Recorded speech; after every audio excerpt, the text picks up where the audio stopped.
And welcome back to Upon Further Review. Join me now, it's John Feinstein, award-winning author. And John, first of all, tell us how Navy, why Navy, why are you doing the color for them? Well, it really goes back to 1995 when I did a book on the Army-Navy rivalry called The Civil War and spent the year going back and forth basically between West Point and Annapolis and got very close to people at both schools.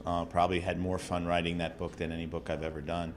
And 2 years later, the book did very well, was on the New York Times bestseller list, and Eric Rudin, who runs the radio network here at Navy, called me and said, would you have any interest in doing color on our games? And I thought, heck, I go to as many Navy games as I possibly can anyway, because I live 45 minutes away. The game day experience here is as much fun as any in college football. And as I said, I knew a lot of people in the program already and thought, why not? Give it a shot. And 14 years later, I'm still doing it. Kind of coincided with some success here at the Naval Academy as Paul Johnson from Georgia Southern came on board. Your thoughts on how he helped turn things around here? Well, Paul basically had to come in here and rescue everybody off the Titanic. Navy had just gone 0-10 in 2001. It had gone through a 2-year period of being 1-20. Those were not fun broadcasts to do. There was a lot of fill time in the second half of a lot of one-sided games. And of course, everybody here at Navy knew Paul because he'd been the offensive coordinator and had been part of the success in '95 and '96 when they first did turn the program around, when Charlie Weatherby was the head coach.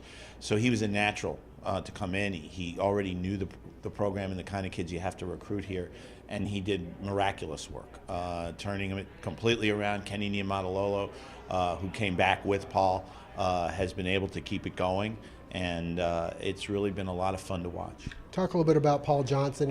We're here in Statesboro. We all know, had spent 5 years with him myself. You had 6 years, I guess, with him here. Your thoughts on Paul? A dry sense of humor, great, a great coach with X's and O's, especially. Yeah, I really got to know Paul in '95 when I was doing a Civil War when he was the offensive coordinator, and then, as you said, picked it up when he came back. I like to say, and I say this to Paul, that he is so good, he's almost as good as he thinks he is. Because, Paul believes that every play he calls should be a touchdown. And if it's not, it's because somebody missed a block or missed a read or something like that, and he's proven it again at Georgia Tech. And he's a lot of fun to be around because he'll say anything, he's outspoken. He doesn't give you coach speak, as you know, because you dealt with him.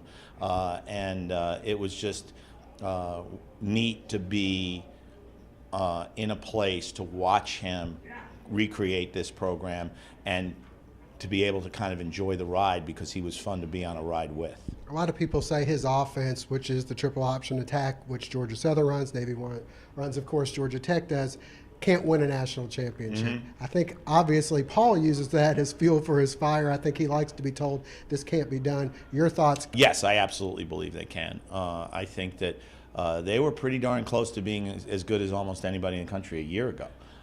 Had a disappointing loss to Georgia and in the bowl game, but they were a pretty dominant team for most of the season, and Paul still hasn't gotten all of his kind of players in there. He's still running that offense with a lot of kids who were recruited to run a pro-style offense.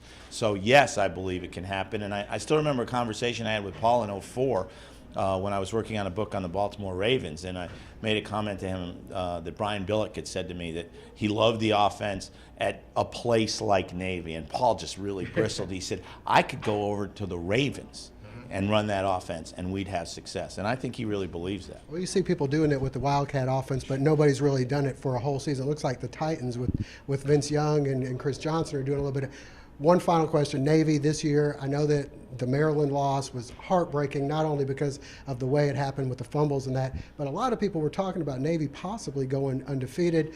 You had Heisman hopes. Both of those were kind of dashed. How do you feel like the team is taking to the loss right now? Well, the one good thing about kids at military academies is they're very resilient. They go through things every day that's tougher than losing a football game, as tough as that Maryland game was to lose, because they gave the game away. And clearly Ricky Dobbs is not going to be in the Heisman conversation, and clearly they're not going to a BCS Bowl, which I thought was a long shot to begin with anyway. They would have had to basically go undefeated for the BCS to take them. They'd have found an excuse not to otherwise. And the schedule's tougher than it looks, quote unquote.